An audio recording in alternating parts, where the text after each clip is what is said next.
Miss হবে না আপনার পছন্দের টিভি শো। দেখুন জি5 অ্যাপে একদম ফ্রি। আমাদের সম্পর্কের সেই বিশেষ সুগন্ধটা, সেটাও কি তুমি ভুলে গেছো?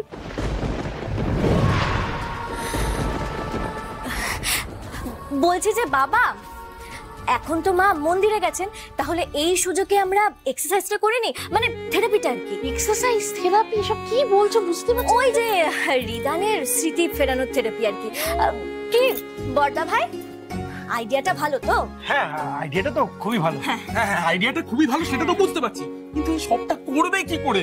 মা কিন্তু বারণ করেছে, জানতে পারলে কিন্তু খুব রাগ করবে। কিন্তু শেষদি ভাই, আমাদের তো চেষ্টা করতেই হবে। রিদান তো এখন আগের থেকে অনেকটা সুস্থ আছে।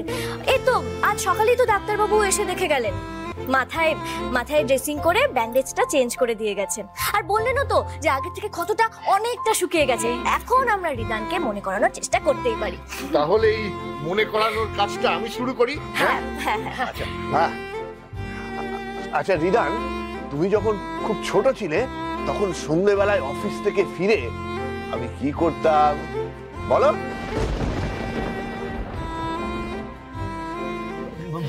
বাবা, ওইটা বলো না। তুমি বাজার থেকে আমাদের জন্য মিষ্টি নিয়ে আসতে, চকলেট নিয়ে আসতে, বলো। আর বাবা আমাদের সবার জন্য আলাদা আলাদা করে মিষ্টি নিয়ে আসতো, যেমন বড়দা ভাইয়ের জন্য রাবড়ি, মেজদা ভাইয়ের জন্য চকলেট, মিনি ভাইয়ের জন্য বাদাম চিট, আর আমার জন্য তো লাড্ডু, জিলিপি। আচ্ছা, তোমাকে কেউ মনে করতে বলি? রিদান, মনে করো না বাবা, কি খেতে ভালোবাসতে, কি আনতাম তোমার জন্য? হ্যাঁ, কালাকাদ খেতে ভালোবাসতে না খুব? হ্যাঁ, তোমার সেই স্বাদটা মনে আছে? হ্যাঁ, একটু মনে করো বাবা। হ্যাঁ, মনে। কি হলো রিদান, কোনো কথা বলছো না কেন? ঝগড়া করো, তুমি আমাদের সাথে ঝগড়া করো। কোনো রেসপন্সই করছে না। কি হলো বলো তো আমার ছেলে? তো কিচ্ছু মনে করতে পারছে না, কাউকে চিনতে পারছে না। বৌদি, আমি এইভাবে রিদানকে দেখতে পাচ্ছি না, আমি সহ্য করতে পারছি না। আমরাও কেউ সহ্য করতে পারছি না ঠাকুরপো, কিন্তু আমার বিশ্বাস কিচ্ছু হবে না, রিদ ঠিক হয়ে যাবে। ঠাকুর একদিন ঠিক মুখ তুলে তাকাবেন আমাদের দিকে। পড়ছে না, না না না, আমার কিচ্ছু মনে পড়ছে না। কেন আমার কিচ্ছু মনে পড়ছে না? আমি কে সেটাই যদি না মনে করতে পারি, তাহলে বাড়ি না না না না, কি করলে আমার সবকিছু মনে পড়বে? কি করলে? আমার চোখ দেখলে।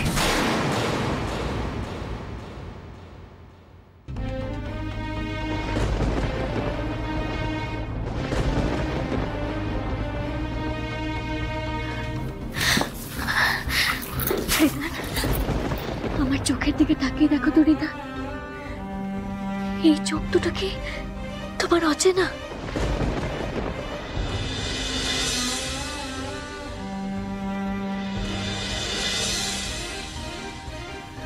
আমাদের বাড়িতে যেদিন প্রথমবার তোমার এই দুটো চোখ দেখেছিলাম, সেদিন আমার চোখে তোমার এই দুটো চোখের ছবি ছাপা হয়ে গেছিল। তারপর থেকে আমি তোমার এই চোখ দুটোই খুঁজতাম রিদান। তুমি হয়ে গেছিলে আমার স্বপ্ন পুরুষ। মনে পড়ে তোমার? মনে পড়ে?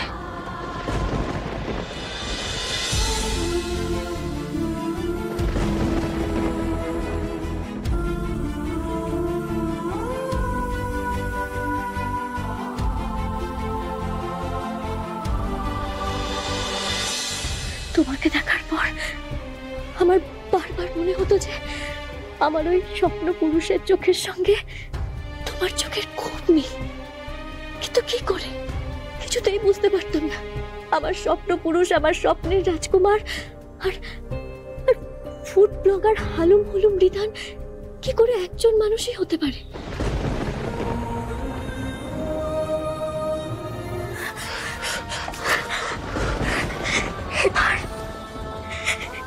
এবার বলো, আমার এই হৃদস্পন্দনটাকে তুমি চেনো না,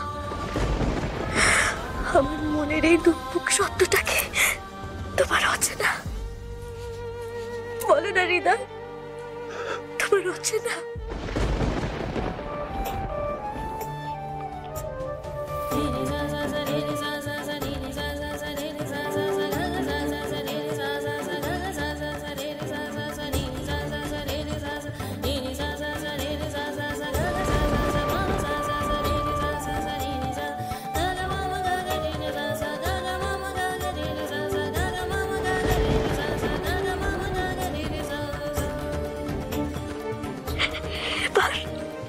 এবার চিনতে পারছো তুমি আমায়?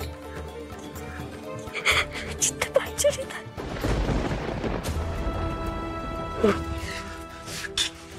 কি করছেনটা কি আপনি? কেন আমার কাছে এসে আমাকে এরকম দুর্বল করে দিচ্ছেন আপনি? হচ্ছ কেন? আমি যদি তোমার কেউ নাই বা হয়ে থাকে তাহলে তুমি কেন দুর্বল হচ্ছ? আপনি তো আচব নাছড় বান্ধামে একজন পর পুরুষের এত কাছে আসতে আপনার লজ্জা করছে না? না, আমার লজ্জা করছে না।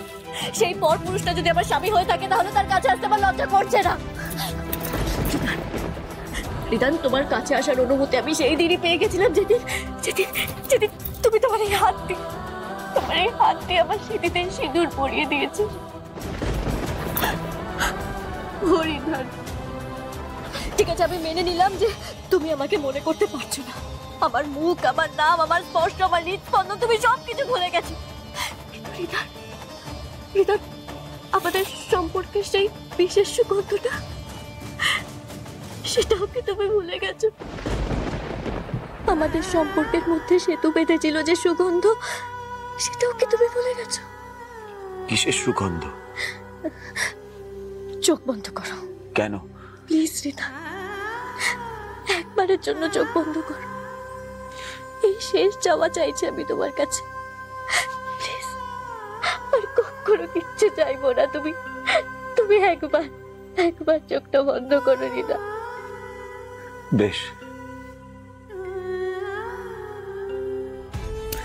চোখটা কিন্তু খুলবে না।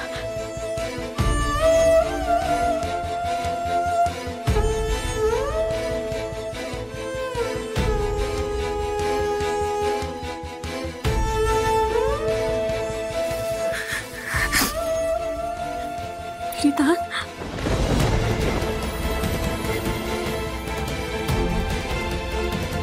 বুক ভরে শ্বাস নাও দেখি। হেমন্তের সুবাস পাচ্ছ? আমাদের ভালোবাসা, আমাদের প্রেমের, আমাদের সম্পর্কের সুবাস পাচ্ছ তো? ছাতিম ফুলের গন্ধ।